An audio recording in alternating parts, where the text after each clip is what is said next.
Bienvenue dans votre magazine multiculturel Carrefour.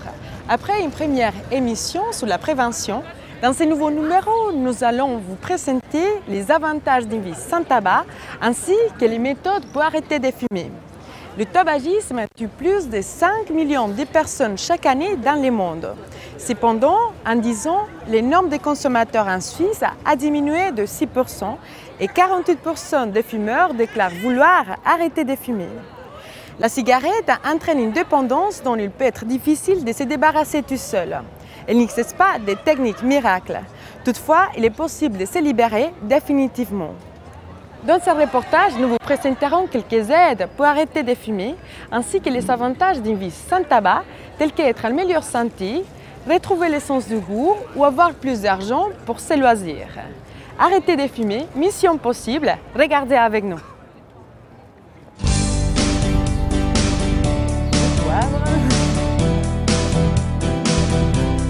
Je m'appelle Claire Eva, j'ai fini mon apprentissage il y a quelques temps et j'ai commencé ici il y a 1 an et demi. Et voilà, c'est un métier qui me plaît beaucoup, la nature, tout ça, la création. Et aujourd'hui, est-ce que tu fumes? Ah non, j'ai arrêté. Ça fait maintenant bientôt 2 ans, au mois d'août ça fera 2 ans que j'ai arrêté. Donc à 21 ans, tu as arrêté. Voilà, tout à fait. Combien de cigarettes tu fumais avant? Un paquet par jour. Oui, ouais. Quand même? Ouais, quand même, ouais. Et tu as commencé à quel âge? Waouh. Je devais avoir 14 ans. Ouais, 14 ans.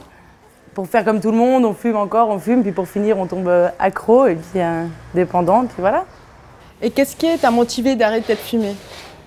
Alors moi, j'avais déjà essayé une fois d'arrêter. J'avais arrêté pendant genre 8-9 mois.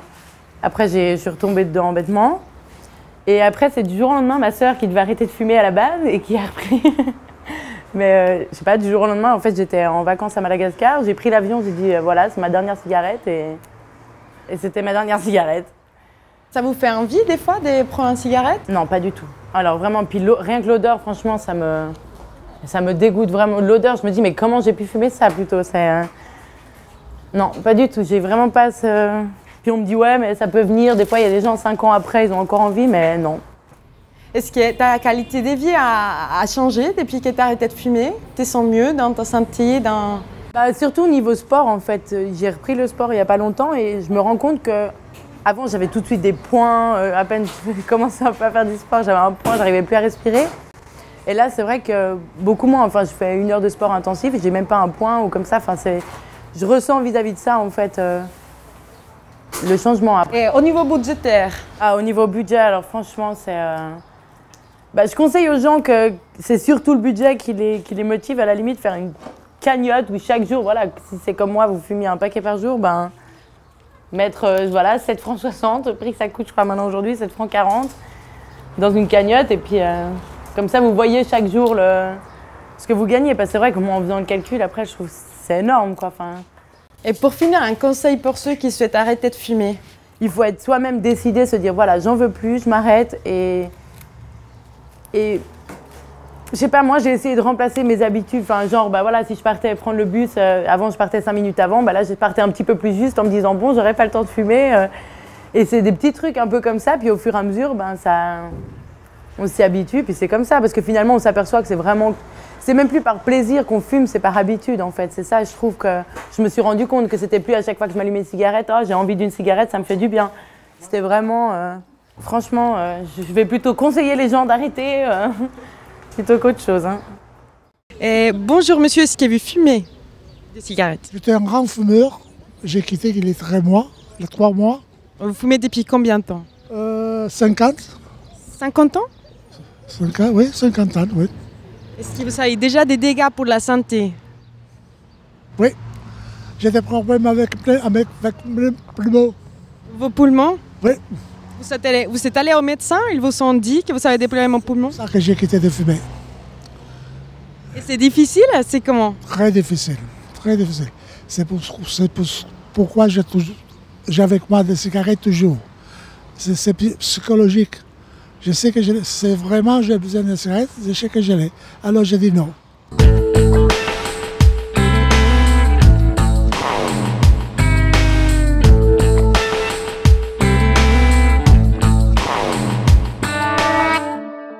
La dépendance se manifeste de plusieurs manières. Tout d'abord, c'est une difficulté à maîtriser sa consommation. Ensuite, on assiste à une augmentation progressive de la consommation du fumeur pour obtenir l'effet recherché. L'explication est qu'en exposant cette région du cerveau où agit la nicotine, c'est-à-dire le système de récompense, les récepteurs à la nicotine vont augmenter en nombre et ainsi réclamer davantage de nicotine, et il faudra en prendre de plus en plus pour se sentir bien. Comment est-ce que vous avez fait pour surmonter cette dépendance à la cigarette? C'était comment les premiers jours que vous avez arrêté de fumer? Le premier jour, c'est un peu bien sûr fatiguée, je ne suis pas en bonne humeur, voilà, fâchée comme ça, et je gratte parfois. Mais c'est pas de grande drogue. Hein? Et en plus, mais ça va, j'ai fait en même temps le sport, hein? Ben, ça m'aide beaucoup. Quelles sont les difficultés que rencontrent les personnes qui ont décidé d'arrêter de fumer? Une des difficultés qu'on rencontre souvent, une difficulté importante, c'est les symptômes de manque, de sevrage, tels que des fortes envies de fumer, de l'irritabilité, de l'anxiété, des troubles du sommeil, des troubles de la concentration, etc. Même si ces symptômes finalement se manifestent surtout durant les 2 premières semaines de l'arrêt, avec un pic autour du 3e jour. Ensuite, ces symptômes diminuent et si on utilise des médicaments d'aide à l'arrêt, ces symptômes seront nettement atténués. Là, on parle des symptômes physiques. Voilà, alors c'est les symptômes physiques. Maintenant, il y a d'autres difficultés qui entrent en ligne de compte, telles que par exemple des situations de stress, de conflits, des événements extérieurs qui étaient inattendus, ainsi que toutes les situations qui sont associées à la prise d'une cigarette, que ce soit la prise d'un café, d'alcool, que ce soit le fait d'avoir l'habitude de fumer quand on se sent peut-être un peu triste ou anxieux. Tout ceci sont des facteurs qui représentent des difficultés.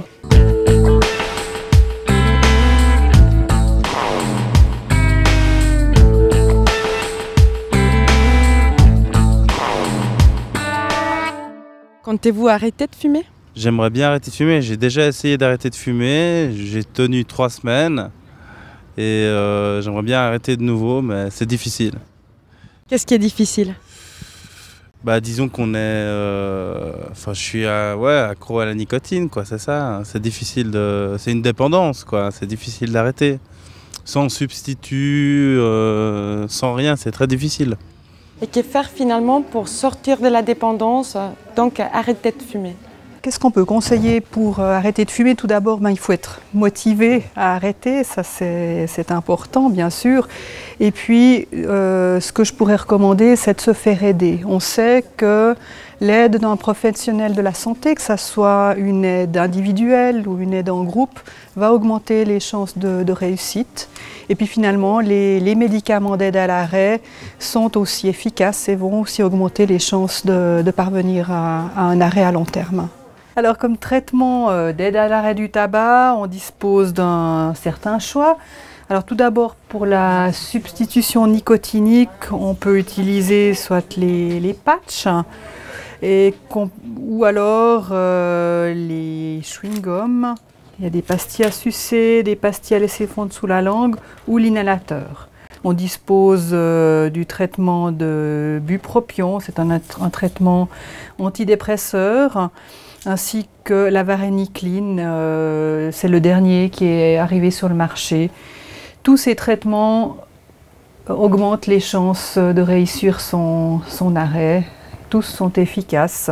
En tout cas, il ne faut pas se décourager si on a déjà tenté un arrêt et qu'on a fait une rechute. Au contraire, c'est une occasion d'apprendre et d'utiliser finalement ce qu'on a appris durant cette expérience pour s'améliorer la fois suivante.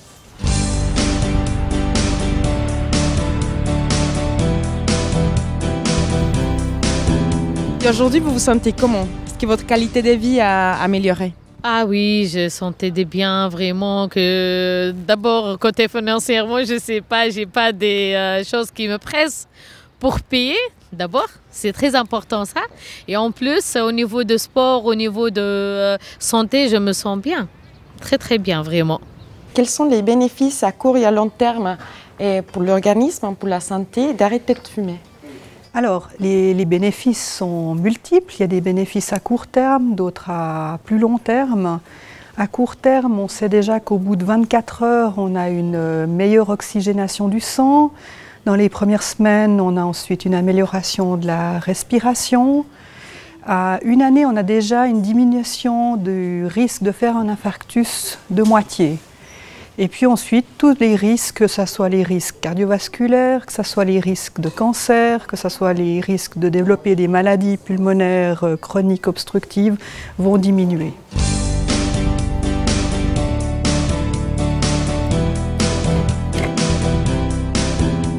Et après, alors, toutes ces années de consommation, qu'est-ce qui vous a poussé à arrêter de fumer? La première fois qu'on a arrêté, c'était quand je suis tombée enceinte d'Amélie, que c'était déjà... Amélie, elle a quel âge? Amélie, t'as quel âge? 4. 4 ans? Waouh! Et là, dès qu'on a su, on a arrêté. Avant, quand nous sommes jeunes, on fume avec les copains, on sortit en boîte et tout ça. Tout le monde dit, arrête de fumer, c'est mauvais, mais on s'en fiche. Total, c'est ma vie. S'il y a quelque chose, je m'en fiche. C'est mon choix. Mais quand on a une famille, je ne peux plus dire ça. Parce que si jamais j'attrape quelque chose à cause d'une mauvaise décision que c'est les cigarettes, moi, je vais être déjà morte. Je vais rien sentir. Mais comment je vais laisser ma famille? Avec quelle douleur ils vont traverser toutes les épreuves avec moi, les médecins, chimio, si jamais je attraperais quelque chose comme ça. Les décès, la perte, tout ça, c'est un peu égoïste quand on a une famille de dire c'est mon choix. C'est plus ton choix, c'est un choix des familles. Est-ce que vous-même, vous fumez à la maison? Non. On a fumé longtemps, mais on s'est arrêté. Ça a pris du temps. Donc maintenant, 2006 et 2007. Nous sommes de mauvais consommateurs de tabac. Aussi pour l'arrivée des enfants, est-ce que vous avez décidé d'arrêter? C'est trop cher. C'est une bonne question parce que ma fille, quand je me suis arrêté, la raison pour laquelle je me suis arrêté, c'est parce qu'elle m'a dit « Papa, arrête, parce que j'aimerais pas que tu meurs ou que tu aies un cancer. » Et avant cela, j'avais essayé toutes sortes de subterfuges tels que les Nicorette et puis j'avais à chaque fois recommencé. Et là, dans ce cas, c'est ma propre fille qui a réussi à m'arrêter uniquement en me disant ça. Donc je pense que c'est psychologique pour mon cas.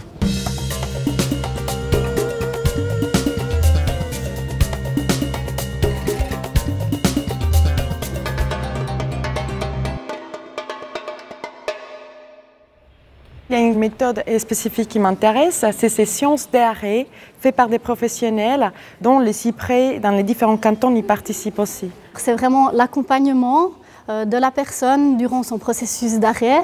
Donc on essaie vraiment d'être attentif à la situation particulière de la personne et de construire avec elle ce programme, c'est-à-dire qu'on va réfléchir à des stratégies pour répondre à des moments de manque. On va déjà faire un petit peu l'analyse des habitudes du fumeur, donc quand est-ce qu'il fume, pour un peu justement détecter ces situations où il pourrait avoir un risque de rechute par exemple quand on est dans le processus d'arrêt. Pourquoi est-ce que ces cours sont importants? Alors, c'est important parce que ça permet justement de s'adapter à la personne, donc de vraiment travailler avec elle. On sait que l'accompagnement par un spécialiste, ça augmente les chances de réussite de 50%. Ça permet justement aussi de ne pas être seul dans tout ça, d'avoir un soutien professionnel, de connaître les méthodes qui existent. Et voilà, je pense que c'est important. Chez nous à Fribourg, le coaching coûte 100 francs pour 4 séances. L'idée, c'est vraiment de faire ces offres le plus abordables possible pour que le plus de monde possible puisse en profiter. Est-ce qu'on peut arrêter à tout âge? Alors oui, on peut arrêter à tout âge et à tout moment, il y a des bénéfices. Donc le mythe un peu qu'on dit « ouais, mais c'est trop tard, ça fait 30 ans que je fume », c'est pas vrai. Et les personnes qui souhaitent arrêter de fumer, où est-ce qu'ils peuvent se renseigner? Alors dans tous les cantons romans, il y a des centres de prévention, des cyprès, où on peut s'adresser, on peut se renseigner. Ensuite, on peut aussi contacter son médecin traitant, on peut aussi s'adresser aux pharmacies ou bien aux pneumologues. Donc tous ces spécialistes seraient là pour renseigner, pour donner des informations. Et pour les migrants, est-ce que vous envisagez de faire des cours spécifiques pour la population migrante? Alors c'est vrai qu'il y a une prise de conscience pour les besoins de la population migrante. L'idée c'est vraiment d'offrir à la population migrante l'accès à l'information et aux offres de soutien. Dans plusieurs cantons, il y a des projets en développement. Il y en a un qui a été réalisé pour la population turque qui s'appelle Tiryaki Kukla. L'objectif du projet, c'est vraiment d'informer et de sensibiliser sur la problématique du tabagisme et d'offrir l'accès à des offres de soutien pour arrêter de fumer.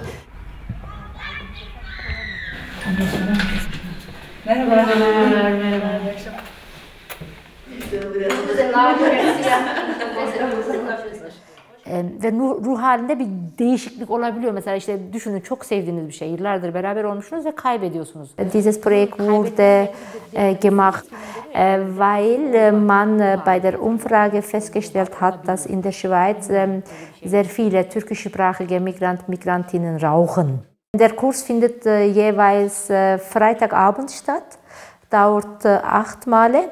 Und jedes Mal treffen wir uns bei einer Teilnehmerin. Jetzt ich bin 22 Jahre in der Schweiz. Eigentlich hier vor 10 Jahren, ich habe aufgehört, einfach viel zu rauchen. Vor 5 Tagen, ich habe fast 30 Stück, ich habe Zigaretten jeden Tag geraucht. In der Nacht, wenn ich schlafen gehe, ich huste so stark. Sehr schlimm, ich huste in der Nacht. Und bei dem Lunge, ich merke, das ist einfach viel Schleim. Darum habe ich gesagt, ja besser, ich muss sicher Mühe geben, ich muss schon aufhören.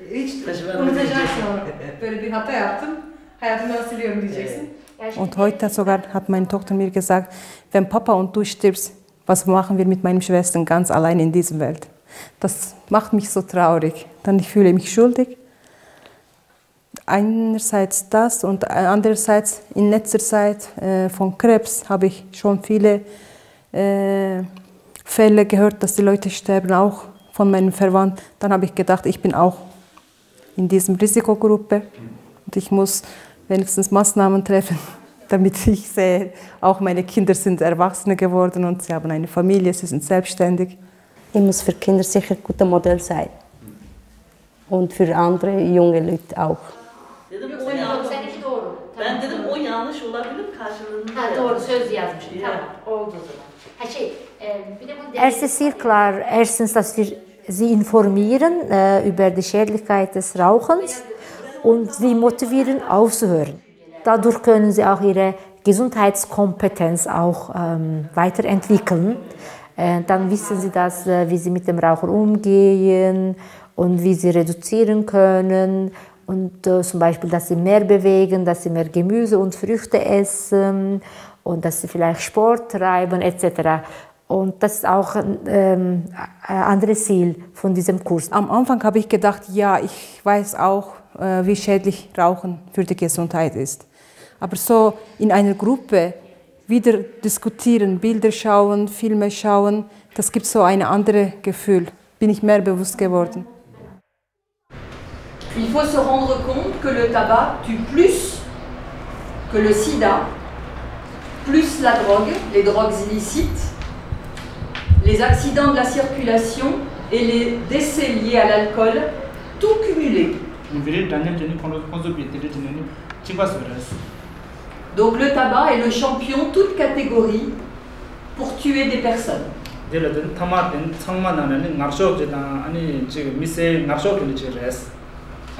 En ce moment, ça veut dire début juin, il y a un concours national et si certaines personnes veulent tenter de gagner 5 000 francs, eh bien il faut qu'elles arrêtent de fumer pendant 1 mois.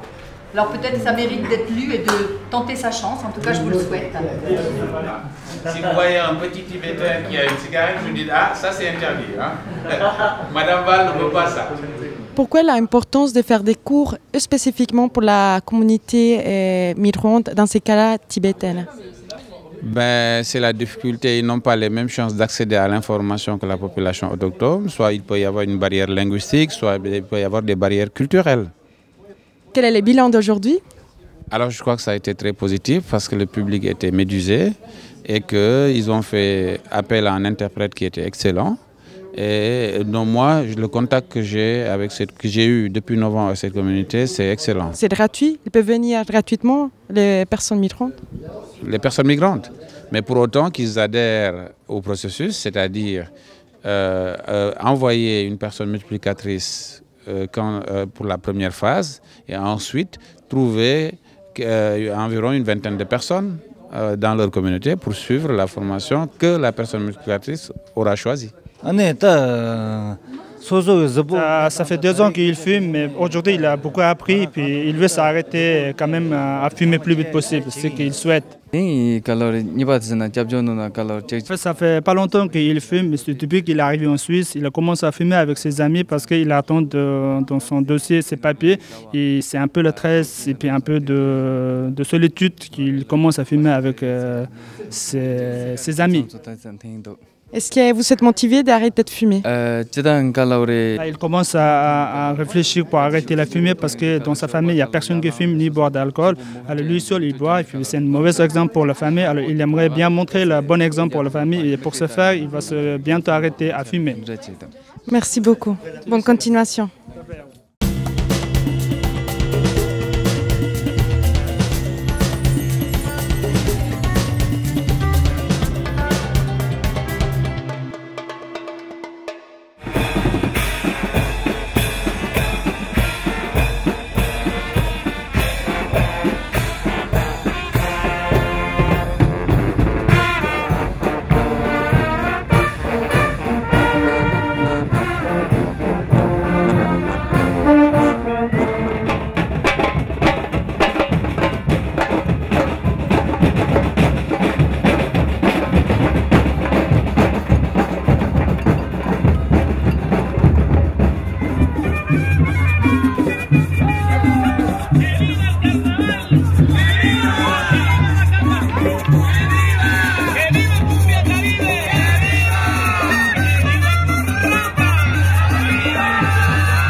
Notre communauté a l'habitude d'échanger d'avoir des rapports de réciprocité en fait avec les autres associations, soit des Zurich, de Genève, de Berne. Donc on se réunit lorsqu'il y a une fête, on essaye toujours d'être là.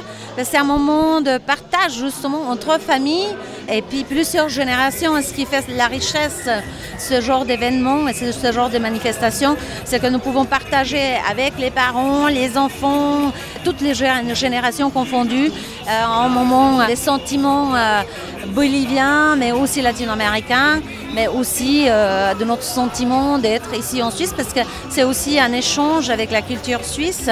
L'intégration va dans les deux sens. Et ce qui est intéressant dans notre démarche, c'est que nous voulons aussi vous montrer et puis vous donner un tout petit peu de ce que nous est très cher, c'est-à-dire notre culture, nos danses. Et voilà, c'est pour ça qu'on présente toujours des danses boliviennes au Carnaval de Lausanne.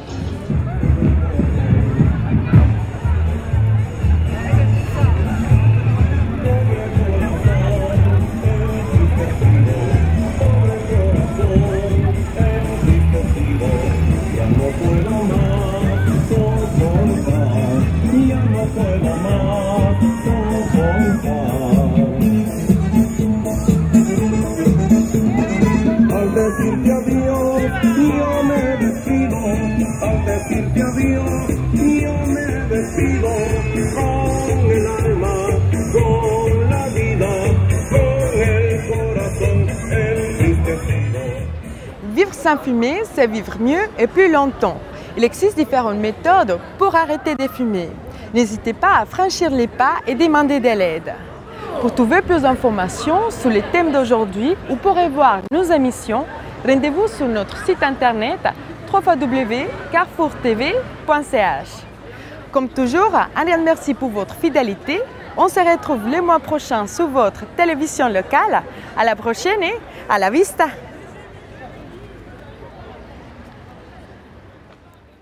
J'ai été faire un tour dans un magasin là-haut de Saint-François. Et c'est vrai, d'abord j'ai été halluciné par les prix de la cigarette suisse. Et puis tout en me disant, mais tiens, pour ce prix, et puis, s'empoisonner en plus la vie, je ne vois pas pourquoi, alors je ne paierai pas. Déjà, c'est un budget. Et deux, tout en sachant qu'on va être malade après pour perdre sa vie, je ne vois pas où est la nécessité, donc on peut s'en priver.